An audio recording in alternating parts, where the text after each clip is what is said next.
அனுமாருக்கு எந்த இடம் செய்கிறவன் பூரா அனுமார், மீட்டுட்டு வந்தவன் பூரா சிறிய கதைப்படி அனுமார். ஆனால் உட்கார்ந்துருக்கிற இடம் அவனுக்கு எங்கே இடம்? இடஒதுக்கீட்டில் எல்லாரும் உட்கார்ந்துருப்பாங்க பக்கத்தில். அந்த படத்தில் கூட அனுமார் கீழே தான் இருப்பார் மிக முக்கியமாக. ஆகவே தான் நம்ம சமூகத்தில் இன்னமும் அனுமார்களையும் அதே சுக்ரீவன்களையும் விபீஷணர்களையும் பிரகலாதன்களையும் உருவாக்குகிறார்கள். அவர்களை கவனப்படுத்த வேண்டும் என்று சகோதரர் திருமா அவர்கள் சொன்னதற்க ரொம்ப மிக முக்கியமான பாடம். அது சாதாரண இல்லை. அதுக்கு அவன் பொய் சொல்கிறதும் அவனுக்கு சாதாரண விஷயம். மகாபாரதத்தில் பூரா பார்த்தீங்கன்னா கதை பூரா பொய் சொல்கிறது தான் அதனுடைய தத்துவம். வெற்றி பூரா பொய் சொல்கிறது தான். எப்படி கண்ணனை வீழ்த்தினாங்க அப்படின்னா பொய் சொல்லி தான் வீழ்த்தினாங்க, அந்த கதைப்படி. நம்முடைய கதை இல்லை. ஆகவே தான் அது அவனுக்கு தத்துவம். அந்த தத்துவத்தை இன்றைக்கு வைத்து விட்டு வெளியே சொல்லும்போது பார்த்தீங்கன்னா ஊழல் ரொம்ப பெருகி போச்சுங்க.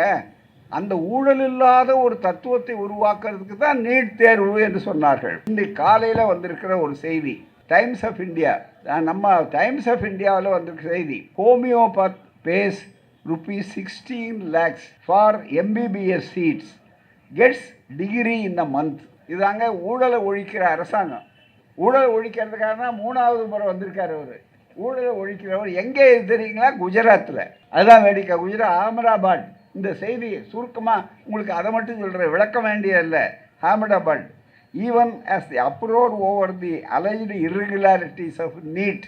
அதை ஆரம்பிக்கும் போது எப்படி நீட்டை பற்றி ஒரு எங்கே பார்த்தாலும் இப்போ பிரச்சனை, அதில் ஒழுங்கு நல்ல கோளாறு இருக்குது அப்படின்னு சொல்லக்கூடிய அளவுக்கு வந்தாலும் அதில் இருக்க இதை ஆங்கிலம் பெரும்பாலும் தெரிஞ்சவங்க, அதனால் படிக்கிற கேளுங்க. Even as the uproar over the alleged irregularities in NEET for admissions to MBBS courses continues. இப்போ அது பிரச்சனை இருக்குது. ஏ ஷாக்கிங் கேஸ், அதிர்ச்சி விட்டக்கூடிய வழக்கு. A shocking case, medical education fraud. Times of India எங்கள் பத்திரிகை இல்லை. Fraud has come to Mehsana in North Gujarat. A homeopath paid 16.32 lakh for admission to an MBBS course from a UP university. அதுதான் ரொம்ப புனித கங்கை. அப்போ தேர்வு அது சொல்லும்போது உச்சநீதிமன்றத்து நீதிபதி சொல்கிறார், நாங்களுக்கு விளங்கலை என்னன்னா புனிதமான தேர்வு. அதுலேருந்தையா தேர்வில் புனிதமான தேர்வு? இவன் புனிதம்னு சொல்லியே நம்ம அழிச்சுட்டான். இதை தொடாதே, கிட்ட வராதே, புனிதம். அங்கே கோயிலுக்குள்ளே போகாதே, புனிதம். கங்கைக்கு என்ன பேர் வச்சான்னா ஹோலி கேஞ்சஸ், புனித கங்கை. புனித கங்கைக்கு தான் 30,000 கோடி செலவு பண்ணி சுத்தப்படுத்துகிறான். அதோட புனித கங்கை எப்போ ஏன் சுத்தப்படுத்தணும்? மிக முக்கியமாக 30,000 கோடி செலவு பண்ணால் அது பிரயோஜனம் இல்லைன்னு முடிவு பண்ணிட்டான். இன்னுமே செலவே பண்ணக்கூடாது. அதுதான் ஆனால் மற்ற ஊர் நம்ம இதெல்லாம் மற்ற தண்ணி மட்டும்தான் வரும். நம்ம காவிரியில், ஆவரிபரணையில், மற்ற இதில் பெண்ணாறில் தண்ணி மட்டும்தான் வரும். அந்த புனித கங்கையை பார்த்திங்கன்னா புணமும் சேர்ந்து வரும், நிறைய வரும். அதுதான் மிக முக்கியம். அதுதான் புனிதம். இப்படி எல்லாம் புனிதம். இப்பவும் பாருங்கள், அங்கே மேலே போய் உட்காந்துக்கிட்டு எழுதும்போது புனித அந்த தேர்வில் என்னையா புனிதம் இருக்குது? பெரிய முக்கியமாக கேட்குறான், ஜெயிக்கிறான், தோக்கிறான். இதுதான் மிக முக்கியம். எப்படி ஏமாத்துறாங்க ஒவ்வொரு இடத்துலையுங்கிறது பெரியார் கண்ணாடி போட்டு பார்த்தா தான் அது தெளிவாக தெரியும். முதலாவதாக அற்புதமான செய்திகளை சொன்னார்கள். எங்களுடைய துணைத் தலைவர் அவர்கள் சொல்லும்போது சொன்னார், ஊழலுக்காக இந்த தேர்வில் ஊழல் நடந்ததுங்கிறதுக்காக மட்டும் இந்த நீட் கூடாதுன்னு வாதம் இல்லை. நீட்டினுடைய அதை உள்ளே நுழைத்ததனுடைய நோக்கமே என்னங்கிறத அதுவே தவறானது, அதுவே ஏற்க முடியாது. ஒரு பக்கத்திலே சமூக நீதி, சகோதரர் நம்முடைய எழுச்சி தமிழர்கள் சொன்னதைப் போல சமூக நீதியை கொல்ல வேண்டும். சமூக நீதி இந்த நாட்டில் தமிழ்நாடு தான் இந்தியாவுக்கே வழிகாட்டக்கூடியது. தமிழ்நாட்டில் செய்கிற ஒவ்வொரு பணியும் தமிழ்நாட்டு மக்களுக்கு மட்டுமல்ல, பலனை அனுபவிக்கிறவர்கள், போராடுகிறவர்கள் நாம். அந்த பலன் தமிழ்நாட்டுக்கு மட்டும் என்பது கிடையாது. எப்படி ஒரு இடத்துல அங்கு ஒரு குறிப்பிட்ட இடத்துல அணையாக தேக்கப்பட்டாலும் அது எல்லா வயல்களுக்கும் பாய்வதற்கு எப்படி கடைமடை வரை போக வேண்டும் என்று நினைக்கிறோமோ, அதே போலத்தான் இதனுடைய பயன் என்பது போராட்டங்கள் இருக்கும். உதாரணமாக முதலாவது அரசியல் சட்ட திருத்தத்தை பற்றி சொன்னார்கள் இங்கே. அந்த முதலாவது அரசியல் சட்ட திருத்தம் கம்யூனல் ஜிஓ இருந்தபோது பிற்படுத்தப்பட்டவர்கள் ஒடுக்கப்பட்டவர்கள் என்று சொல்லும்போது அது தமிழ்நாட்டுக்கு மட்டும்தான் இருந்தது. தமிழ்நாடுனா அன்றைய சென்னை மாகாண அமைப்பு, பிறகு தமிழ்நாடு. ஆனால் அதுக்கு அடுத்தது எப்படி வந்ததுன்னா, இந்த வழக்கு போட்டது ஒரு மறைமுக நன்மை ஏற்பட்டது. அது கேடுதான், பொய்யான பிரமாண பத்திரம். சண்பகம் துரைராஜனுங்கிறவங்க மனுவே போடலை மருத்துவக் கல்லூரிக்கு. எவ்வளவு தைரியம் இருந்தால் மனுவே போடாமல் போய் ஃபால்ஸ் அஃபிடவிட்டு நான் மனு போட்டிருக்கேன், எனக்கு இடம் கிடைக்காம போகலாம், இடம் கிடைக்கலங்கிறது போகலை. ரிட்டினுடைய தத்துவம் என்னன்னா, சட்டம் படித்தவர்களுக்கு சொல்கிறோம், where there is a legal right there is a legal remedy. இதுதான் அடிப்படையானது, இதுதான் சட்டம்.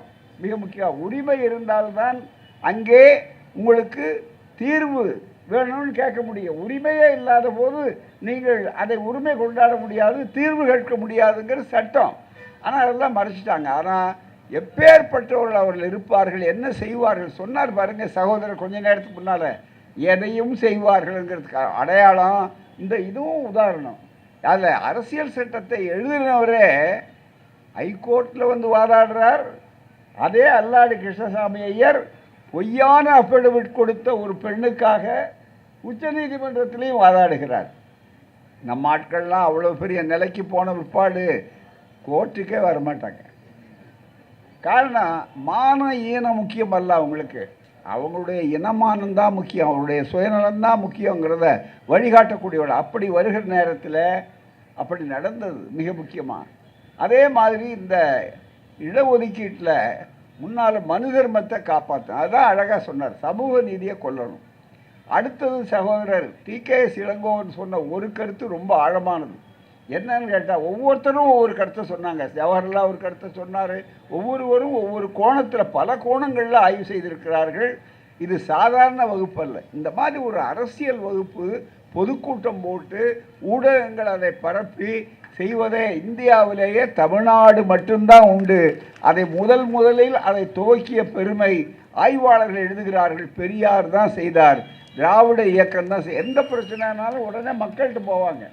வடக்கே இன்னும் கூட கிடையாது, இதுக்கு அடுத்தது கேரளா இருக்குமே தவிர வேற கிடையாது மிக முக்கியமாக.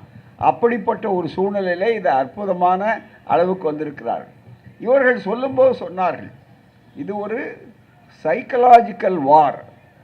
இந்த மைண்ட்ஸ் அப்படி battle must be fought in the minds என்று மண்டல் கமிஷனில் ஒரு வார்த்தை இருக்குது. சுயமரியாதை இயக்கம் என்ன செய்கிறது என்று எழுதும்போது, the battle was not on the streets but in the minds of the people என்று அதை எழுதுகிறார் மண்டல் அவர்கள். அதாவது மக்கள் மனதில் போய் அந்த இயக்கம் தன்னுடைய உரிமைகளுக்காக செய்தது, ஜாதி ஒழிப்புக்கு, சமூக நீதிக்கு என்று சொன்னார்கள். அப்படி வரக்கூடிய நிலையில் நண்பர்களே, இன்றைக்கு ஒரு மனோதத்துவ ரீதியாக ஒரு பலகீனப்படுத்தக்கூடியதையும் வைத்து ஒரு சூழ்ச்சியையும் செய்து இன்றைக்கு அதை ஆக்கியிருக்கிறார்கள். ஆனால் வெளியில் பேசும்போது நேரு விரோதமாக பேசுவார்கள். இன்றைக்கு கூட மைனாரிட்டி அரசாக இருக்கக்கூடியது, எச்சரிக்கையாக இருக்க வேண்டாம், அத்தனையும் ரொம்ப கவனமாக சொல்லியிருக்காரு. ஏன்னு கேட்டால், நம்ம நாட்டில் எப்படி பிற்படுத்தப்பட்டவர்களையே ஆயுதங்களாக பயன்படுத்துகிறார்கள், ஒடுக்கப்பட்டவர்களையே ஆயுதங்களாக பயன்படுத்துகிறார் சொன்னார். இது அவங்களுக்கு கைவந்த கலை. இது ராமாயணத்தில் எப்படி ராவணனை வீழ்த்தினாங்க, விபீஷணனை வைத்து தான். அதே மாதிரி பிரகலாதனுடைய பங்களிப்பு என்ன, ஒவ்வொரு புராணத்துலேயும் புராணம் பொய்யா இருக்கலாம், ஆனால் தத்துவம் ரொம்ப மிக முக்கியம். பெரியார் தான் சொல்லுவார் மிக முக்கியமாக. அதே மாதிரி பாருங்கள், அனுமாருக்கு எந்த இடம் செய்கிறவன் பூரா அனுமார், மீட்டுட்டு வந்தவன் பூரா சிறிய கதைப்படி அனுமார்.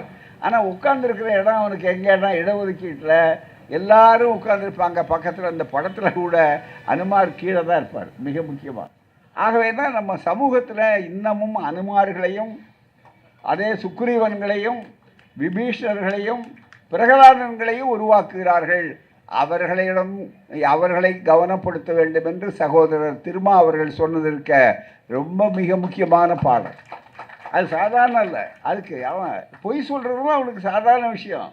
மகாபாரதத்தில் பூரா பார்த்தீங்கன்னா கதை பூரா பொய் சொல்கிறது தான் அதனுடைய தத்துவம். வெற்றி பூரா பொய் சொல்கிறது தான். எப்படி கண்ணனை வீழ்த்தினாங்க அப்படின்னா பொய் சொல்லி தான் வீழ்த்தினாங்க, அந்த கதைப்படி. நம்முடைய கதை இல்லை. ஆகவே தான் அது அவர்களுக்கு தத்துவம். அந்த தத்துவத்தை இன்றைக்கு வைத்து விட்டு வெளியே சொல்லும்போது பார்த்தீங்கன்னா ஊழல் ரொம்ப பெருகி போச்சுங்க. அந்த ஊழல் இல்லாத ஒரு தத்துவத்தை உருவாக்குறதுக்கு தான் நீட் தேர்வு என்று சொன்னார்கள். ஒன்றே ஒரு சொல்கிற நேரம் இல்லாதனால ஒன்றை சொல்லுகிற என்னென்னா, நண்பர்களே, இந்த பாருங்கள், இன்னைக்கு காலையில் வந்திருக்கிற ஒரு செய்தி, டைம்ஸ் ஆஃப் இந்தியா, நம்ம டைம்ஸ் ஆஃப் இந்தியாவில் வந்திருக்கிற செய்தி, homeopath pays ₹16 lakhs for MBBS seats, gets degree in a month.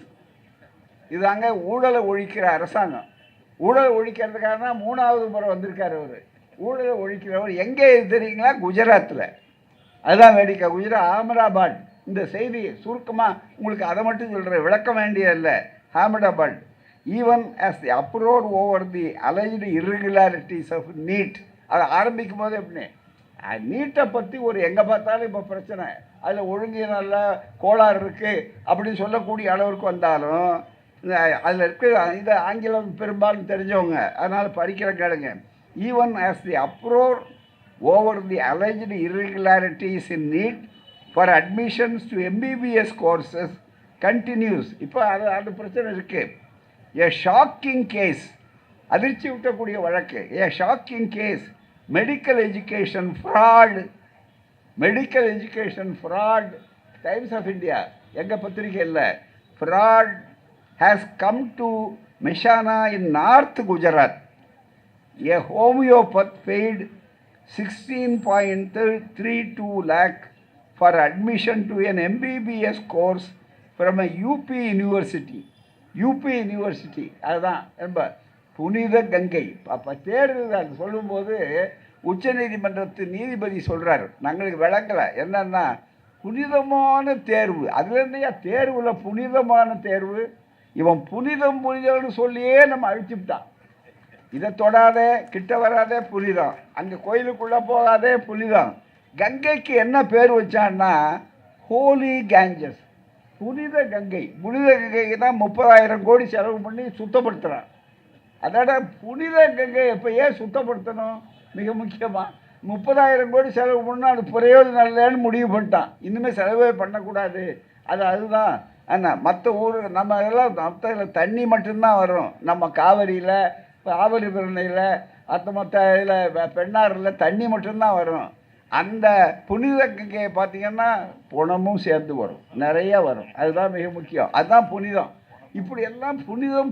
இப்பவும் பாருங்கள், அங்கே மேலே போய் உட்காந்துக்கிட்டு எழுதும்போது புனித அந்த தேர்வில் என்னையா புனிதம் இருக்குது? பெரிய முக்கியமாக கேட்குறான், ஜெயிக்கிறான், தோக்கிறான், இதுதான் மிக முக்கியம். எப்படி ஏமாத்துறாங்க ஒவ்வொரு இடத்துலையுங்கிறது பெரியார் கண்ணாடி போட்டு பார்த்தாதான் அது தெளிவாக தெரியும். அந்த அடிப்படையில் MBBS course from a UP university and received is degree and certificate within a month, making full payment without attending a single class or taking any exam. ஒரு பரீட்சை கிடையாது, ஒரு நாள் போய் உள்ளே உட்காரல, எதுவுமே இல்லை. 16.32 லட்சம் 32,000 16,32,000 கொடுத்த உடனே அவருக்கு MBBS டிகிரி. அதுக்கு என்ன தெரியுங்களா? படிப்பு புதுசாக அதுக்கு வச்சுருக்காங்கன்னா all India alternative medical council. அதாவது ஆல் இண்டியா மெடிக்கல் கவுன்சில். இவங்கெல்லாம் தரத்தை பாதுகாக்கிறவங்க. தயவு செய்து எண்ணி பாருங்கள் எவ்வளவு மோசடியை நம்ம மீது திணித்து நம் பிள்ளைகள் மேலே வந்துட்டு இருக்கிறாங்க. இன்றைக்கி அமெரிக்காவில் இருக்கிறதெல்லாம் எடுத்து சொன்னார்கள் பூராமே. அவ்வளவு தூரம் போக வேண்டாம். இன்றைக்கி குடியரசுத் தலைவருக்கு மருத்துவர் இருப்பாங்க, பிரதமர் மோடிக்கு மருத்துவர் இருப்பாங்க, பூரா தனியாக இருக்குது, வெளியில் தெரியல என்றாலும். ஆனால் அவங்கெல்லாம் என்ன நீட் தேர்வு பாஸ் பண்ணவங்களா? நீட் தேர்வு பாஸ் பண்ணவங்கள தான் நாங்கள் மருத்துவராக வச்சுருக்கோன்னு நீங்கள் யாராவது சொல்ல முடியுமா? அதாவது தகுதி திறமை என்று பேசிக்கொண்டிருக்கிற சூழ்நிலையில். எனவே இவ்வளவு பெரிய கொடுமைகள் இருக்கின்றன. ஆகவே முதல்ல மனோதத்துவ ரீதியாக சமூக நீதியை கொல்லுவதற்காக இந்திய அரசியல் சட்டத்தில் பாபா சாஹேப் புரட்சியாளர் அம்பேத்கர் அவர் எடுத்த உடனே நீ ஜஸ்டிஸ் முதல் வார்த்தை அந்த அரசியல் சட்டத்தில். இது முகப்புறையில் justice social, economic and political. அரசியல் கூட கடைசியாக தான் வச்சுருக்காரு. எக்கனாமிக் பொருளாதாரம் ரெண்டாவது, முதல்ல வச்சு சோஷியல் ஜஸ்டிஸ். அதை அழிக்கணுங்கிறதுக்காகத்தான் இந்த முறை. அன்றைக்கு சமஸ்கிருதம் சொன்னார்கள் இங்கே, இன்றைக்கு நீட் அவ்வளோதான். அன்னைக்கு சமஸ்கிருதம் படிக்கணும்னாங்க, இன்னைக்கு நீட் தேர்வு வேறு முறை மாறி இருக்கே தவிர நமக்கு வலை வைத்திருக்கிறார்கள் என்பது முக்கியம். இந்த சூழ்நிலையில் ரெண்டு தான். அது மட்டுமல்ல, ஒன்று இன்னொரு கோணத்தில் ரொம்ப மிக முக்கியம். நண்பர்கள் சொன்னாங்க, ஐயா சொன்னார், அரசியல் சட்ட ரீதியாக ஒரே ஒரு கருத்தை சொல்கிறேன். ஏன்னா அடுத்த கட்டம் இருக்க பல முனை தாக்குதல் செய்ய வேண்டும். இது சாதாரண விட போகிறதில்ல. நீட் தேர்வு ஒழிகின்ற வரையில் இந்த அணி இருக்க இது தொடர்ந்து தெருமுனை சந்து பொந்து எல்லாம் பேசிக்கொண்டிருப்போம். இது இப்போ நல்ல வாய்ப்பாக என்னாச்சுன்னா, முதல்ல துவங்கும்போது 8 ஆண்டுகளுக்கு முன்னால் யார் யாரெல்லாம் நாங்கள் தொடங்கினோம். இன்றைக்கி பெரியார் தடலை எடுத்து சொன்னாங்க. இன்றைக்கி தமிழ்நாடு மட்டும்தானே கேட்குதுன்னு கேட்டாங்க. தென்னாடு கேட்டது. இப்போ ஆந்திராவில், கர்நாடகாவில் எல்லா இடத்துலையும் கேட்டாங்க. தென்னாடு தாண்டி இப்போ எங்கே கேட்குறாங்க? உத்தரப்பிரதேசத்தில் கேட்குறாங்க, குஜராத்தில் இருக்கிறவங்க கேட்குறாங்க, மற்ற இடங்களில். எனவே இது அகில இந்திய பிரச்சனையாக இன்றைக்கு வந்துவிட்டது. எல்லாவற்றையும் விட காங்கிரஸ் தலைவர் ராகுல் காந்தி இதை நான் மிக முக்கியமாக எடுத்து சொல்வேன் என்று ஒழிப்பதில் மிக முக்கியமாக இருக்கிறான். எல்லா தலைவர்களும் இன்றைக்கு பேசக்கூடிய அளவிற்கு இன்றைக்கு வந்திருக்கிறார்கள் என்று சொன்னால் அதனுடைய தன்மை நல்ல வாய்ப்பு இருக்குது. நீங்கள் சொன்னீங்க ஜல்லிக்கட்டு மாதிரி மற்ற போராட்டம் எப்போதுமே நீதிமன்றங்கள் அதில் நமக்கு தீர்ப்பு எப்படி வேணாலும் கொடுத்தாலும் அது ஒரு அடையாளம். நீதிமன்றமும் இப்போ கேள்வி கேட்டாலும் அதை நம்ப முடியாது 100க்கு 100. ஆனால் இறுதியாக நாம் நம்ப வேண்டியது மக்கள் மன்றத்தை தான். எனவே நீதிமன்றம் நமக்கு வாய்ப்பாக இருந்தால் சரி, ஆனால் வாய்ப்பாக இல்லை என்றாலும் மக்கள் மன்றம் தான் இறுதியில் முடிவு செய்யக்கூடியது. ஆகவே இந்த மக்கள் மன்றத்துக்கு நாம் போய் ஆகணும். அப்போ வரும்போது பல செய்திகளை பிரச்சாரம் செய்யும்போது இந்த நீட் தேர்வினுடைய மிக முக்கியமான ஒரு அம்சம் என்னன்னா, சமூக நீதியை கொல்வது மட்டுமல்ல, ஜஸ்டிஸ், எக்கனாமிக் என்று வருது பாருங்கள். அடுத்த 3 வார்த்தை சொன்னார் பாருங்கள் அந்த முகப்புரையில். சோஷியல், சமூக நீதி. எக்கனாமிக்னு வரும்போது நண்பர்கள் இங்கே சொன்னாங்க, நீங்கள் பெரும் பெரும் கார்பரேட்டுக்கிட்ட பணம் கொடுத்து வர்றவன் ஜெயிக்கிறான். அப்போ ஏழை எளியவர்கள் சகோதரர்கள் இங்கே சொன்ன மாதிரி ஏழை எளியவருடைய பிள்ளைகள் வர முடியல. அவங்க பணம் கொடுத்து வர முடியல. பணம் கொடுக்குறவன் இன்றைக்கி கூட மிகப்பெரிய அளவுக்கு பணத்தை எடுத்திருக்கிறாங்க, செக் எடுத்திருக்கிறாங்க. மிகப்பெரிய அளவு 2,63,00,000 நேரடியாகவே கைப்பற்றியிருக்கிறாங்க. இது அத்தனையும் ஊழல்கள் ஒரு பக்கத்தில் இருக்குது. இதை எல்லாவற்றையும் பார்த்து கொண்டிருக்கிறோம். அதை தாண்டி அடுத்தது 3வது பொலிட்டிக்கல் ஜஸ்டிஸ். இந்த பொலிட்டிக்கல் ஜஸ்டிஸுங்கிறதுக்கும் நீட் தேர்வு, இந்த 3 அம்சங்களும் உள்ளே இருக்குது. அந்த பொலிட்டிக்கல் ஜஸ்டிஸ்ன்னு வரும்போது ஒரு செய்தியை மட்டும் இந்த நேரத்தில் சொல்கிறோம். அடுத்தது நாங்கள் இந்த அடிப்படையில் திராவிடர் கழகம் மிக முக்கியமான ஒன்று. உங்களுக்கு தெரியும், 3 பட்டியல் இந்திய அரசியல் சட்டத்தில் சுருக்கமான விளக்கம் சொல்கிறேன். பெரிய அளவுக்கு விளக்கம் தேவையில்லை, நேரத்தையும் கருதி. ஒன்றே ஒன்று என்னென்னா, 3 பட்டியல் உங்களுக்கு தெரியும். India, that is Bharat shall be a union of states. இதுதான் முதல் ஆர்டிக்கிள், முதல் கூறு. இந்தியா அதாவது பாரதம் எல்லா மாநிலங்களையும் இணைந்த ஒரு கூட்டாட்சியாக இருக்கும். அதுதானே முதல். அப்போ மாநிலங்களுக்கு இருக்கிற உரிமைகளை பற்றி மிக முக்கியமாக சொல்லுகிற போது எந்த வாய்ப்பை சொல்லியிருக்கிறார்? ஆழமாக அம்பேத்கர் போன்றவர்கள் அந்த கமிட்டியில் இருக்கக்கூடியவர்கள் தயார் பண்ணி 3 கொடுத்துருக்குறாங்க. 7வது ஷெட்யூல், 7வது அட்டவணை. அந்த 7வது அட்டவணையில் மாநிலங்களுடைய உரிமைகள். அந்த மாநிலங்களுக்கு என்ன உரிமை, மத்திய ஒன்றிய அரசுக்கு என்ன உரிமை, ஒத்திசைவு பட்டியல்னு இருக்கு பாருங்கள், கன்கரண்ட் லிஸ்ட். அது பொதுப்பட்டியல் இல்லை, பொதுங்கிற வார்த்தை காமன் லிஸ்ட் அல்ல, அதுக்கு பேர் கன்கரண்ட் லிஸ்ட். கன்கரண்ட் லிஸ்ட்னா கன்கர்னா ஒப்புக்கொள்ள வேண்டும். இன்னும் கேட்டால் அதில் என்னென்ன இருக்கோ அதை மாநில அரசுகள் ஒப்புக்கொண்டால்தான் அந்த பட்டியல் இருக்கும். அதுதான் சட்டபூர்வமான சரியான விளக்கம். அந்த அடிப்படையில் பார்க்கும்போது நண்பர்களே, ஒன்றே ஒன்று சொல்கிறோம். இப்போ இங்கே கூட சகோதரர்கள் சொன்னாங்க, நான் இங்கே பேசினவர்கள் சொன்னார்கள், அதாவது நெருக்கடி காலத்தில் ஜவஹர்லால் அவர்கள் சொன்னார்கள், மற்ற நெருக்கடி காலத்திலெல்லாம் மிக முக்கியமாக நாங்கள்லாம் யாருக்குமே வெளியே தரல. கல்வி பட்டியலை மாநில அரசு பட்டியலில் இருந்து அதை ஒத்திசைவு பட்டியலுக்கு கொண்டு போயிட்டாங்க. விவாதம் இல்லாமல், ஒன்றுமே இல்லாமல், பார்லிமெண்ட்டில் பாஸ் பண்ணலை, ஏதோ நடத்துகிறாங்க, அந்த மாதிரி ஆக்கிட்டுவாங்க, யாரும் கேட்குறதுக்கு ஆள் இல்லை அப்படின்னு இருந்தால். ஆனால் இன்றைக்கு அந்த இடத்துக்கே போக வேண்டாம். திராவிடர் கழகம் மற்ற நம்முடைய கூட்டணி கட்சி தோழர்கள் திமுக உள்பட எல்லாரையும் அடுத்து நாங்கள் கலந்து ஒரு மிக முக்கியமான ஒரு இடம் என்னன்னா, அரசியல் சட்ட ரீதியாகவே ஜஸ்டிஸ் ஏ.கே. ராஜன் அவர்கள், நம்முடைய திராவிட முன்னேற்ற கழக முதல்வர் அவர்கள், ஸ்டாலின் அவர்கள் தான் முதல்ல இந்திய மாநிலத்திலேயே முதல்வராக இருந்து சொன்ன ஒரே ஒரு வாய்ப்பு அவர் தான். அது மூலமாக உடனே ஏ.கே. ராஜன் அவருடைய கமிட்டி ஒரு குழு போட்டாங்க, அது அறிக்கை கொடுத்துருக்காங்க. அந்த அறிக்கையில் ரொம்ப மிக முக்கியமான ஒரு வழிமுறையை சொல்லி கொண்டிருக்கிறார். என்ன வழிமுறை? அரசியல் சட்டம் மீறி அரசியல் சட்டத்துக்கு முரணாகத்தான் இந்த நீட் தேர்வு அமைப்பே வந்திருக்கிறது. அரசியல் சட்டத்துக்கு விரோதம். அதை நாம் இதுவரையில் அந்த கோணத்தில் இதுவரையில் வழக்கு இல்லை. அந்த கோணத்தில் புதிதாக ஒரு வழக்கை திராவிடர் கழகம் முன்னின்று நீதிமன்றத்துக்கு செல்ல இருக்கிறது. அது உயர் நீதிமன்றமாக இருந்தாலும் இருக்கலாம், உச்ச நீதிமன்றமாக இருந்தாலும் இருக்கலாம். அதில் ஒரே ஒரு செய்தியை மட்டும் செய்தியாளர் நண்பர்களும் தயவு செய்து இதை முக்கியமாக புரிந்து கொள்ள வேண்டும். என்னவென்று சொன்னால், முழுக்க நமக்கு உரிமை இருக்கிறது. இந்த நீட் தேர்வு போடுவதற்கு அவர்களுக்கு உரிமை இல்லை. சட்டத்துக்கு விரோதமாக, அரசியல் சட்டத்துக்கு விரோதமாக தான், அரசியல் சட்டத்துக்கு எதிராக தான், முரணாகத்தான் இது நடந்திருக்கிறது என்பதற்கு அடையாளம் ஒன்றே ஒன்று சொல்லுகிறேன். இது முதல்ல மாநில யூனியன் லிஸ்ட், இது அதாவது ஒன்றிய பட்டியல். இந்த ஒன்றிய பட்டியலில் ஒன்றியத்துக்கு எந்தெந்த அதிகாரம், நல்லா கவனிக்கிறது, சிக்கலான ஒரு சின்ன விஷயம். பிறகு நாங்கள் விளக்கமாக நீண்ட அறிக்கைகள் எழுதுவோம். அதில் 44வது ஐட்டம் குறிச்சிக்க பத்திரிகையாளர்கள் மற்றதாக இருந்தால் கூட 44வது யூனியன் லிஸ்ட் என்று சொல்வதில் incorporation, regulation and winding up of corporations whether are trading or not with the objects confined to one state, but not including universities.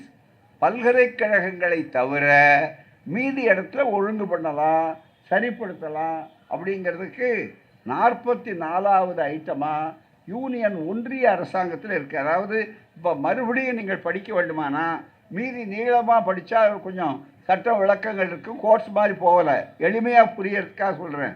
Incorporation, regulation and but not including universities. பல்கலைக்கழகங்களில் கை வைக்கக்கூடிய, பல்கலைக்கழகங்களுடைய உரிமைகளில் கை வைக்கக்கூடிய அதிகாரம் ஒன்றிய அரசுக்கு கிடையாது. தேர்வு நடத்துவது, மெடிக்கல் காலேஜுக்கு தேர்வு நடத்துவது யார் என்று சொன்னால் அந்த உரிமை பல்கலைக்கழகங்களுக்கு மட்டும்தான். தமிழ்நாட்டில் எம்ஜிஆர் மெடிக்கல் யூனிவர்சிட்டின்னு சொல்லக்கூடிய அதற்கு மட்டும்தான் அந்த உரிமை உண்டு. அதுதான் அந்த எந்த மற்ற இடங்கள் இருந்தாலும் அங்கே தான் மிக முக்கியம். எனவே பல்கலைக்கழகத்தினுடைய உரிமை இது ஒன்றிய பட்டியலிலே இருந்து முதல்ல 44வது ஐட்டம். மாநில பட்டியல்னு பின்னால் இருக்கு பாருங்கள்.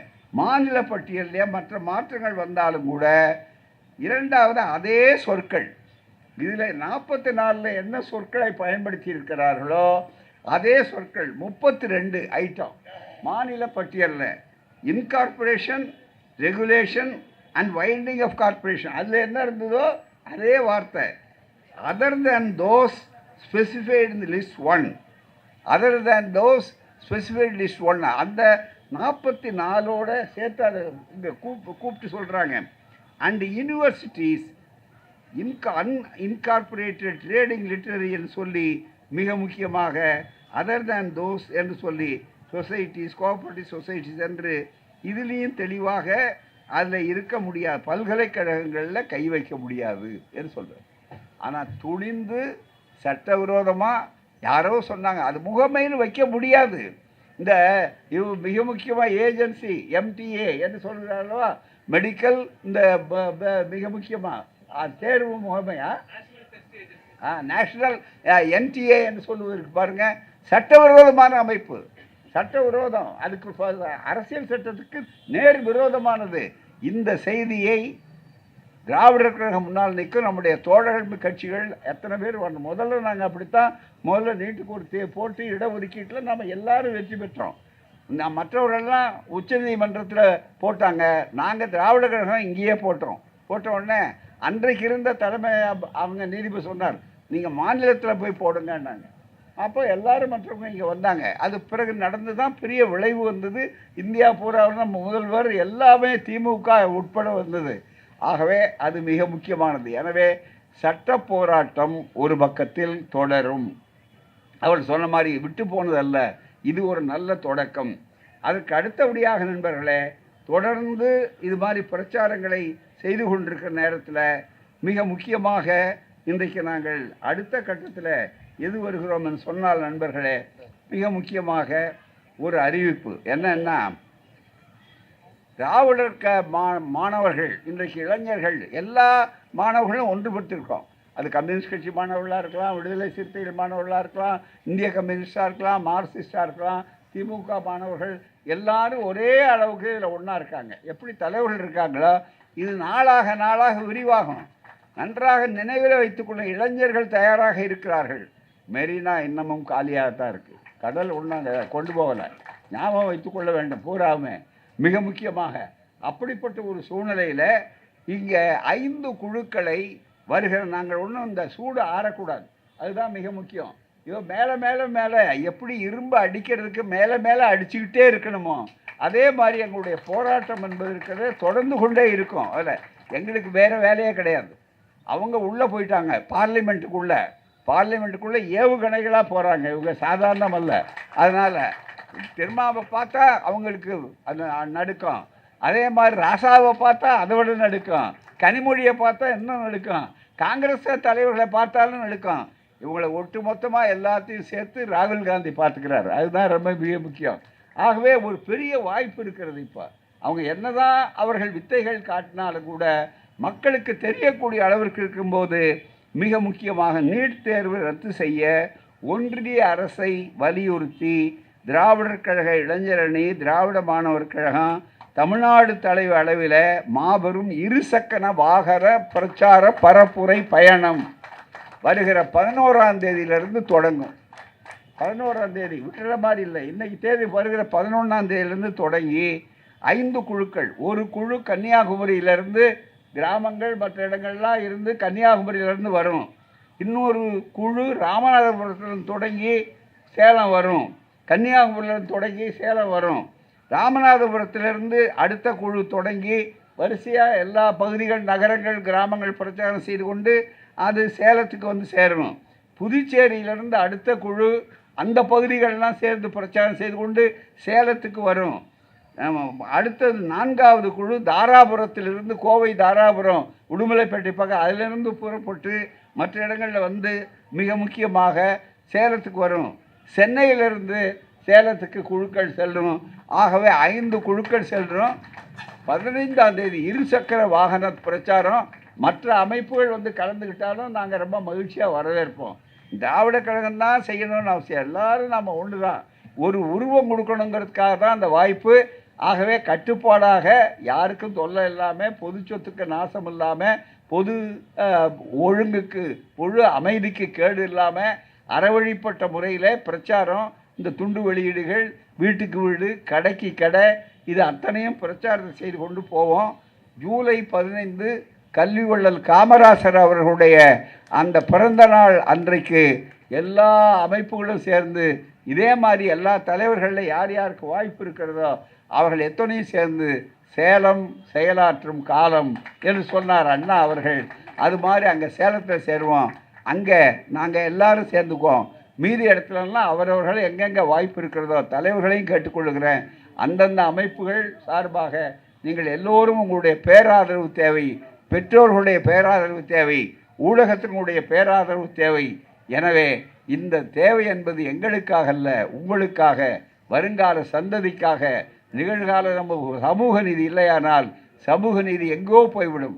முதல்ல அன்னைக்கு அழகாக சொன்னார் எழுச்சி தமிழர், மண்டல் வந்தவுடனே கமண்டலை தூக்கினான். அந்த கமண்டலை காட்டினா கமண்டல் நடக்கலை. இன்றைக்கி கூட மைனாரிட்டி அரசாகத்தான் வந்திருக்கிறது இன்னமும். ஆனால் அவதாரம் இப்போ முந்தி வந்தது. முதல்ல சாதாரணமாக சேவகர், பிறகு அவதாரமாக ஆகிவிட்டார்கள். நீங்கள் அவதாரமானாலும், அவதாரம்ங்கிறது மேலேருந்து கீழே வர்றது, அதுதான் அவதார்னா சமஸ்கிருத வார்த்தைக்கு மேலே இருந்து கீழே இறங்குதல்னு எழுதியிருக்காங்க. அவதார் மேலே இருந்து கீழே இறங்குதல், இந்த அவதாரங்களையும் மேலே இருந்து கீழே இறங்க வைப்போம். அதுதான் மிக முக்கியம். அதுவரையில் போராட்டங்கள் நடக்கும். நாங்கள் உள்ளத்தால் ஒருவரே பட் உடலினால் பலராய் காண்டாலும் அந்த வாய்ப்புக்கு ஒத்துழைப்புக்கு நன்றி. நன்றி தலைவர்களுக்கு நன்றி, ஊடகங்களுக்கு நன்றி, தோழர்களுக்கு நன்றி, அனைவருக்கு நன்றி. பயணங்கள் முடிவதில்லை, லட்சியங்கள் தோற்பதில்லை. நன்றி, வணக்கம்.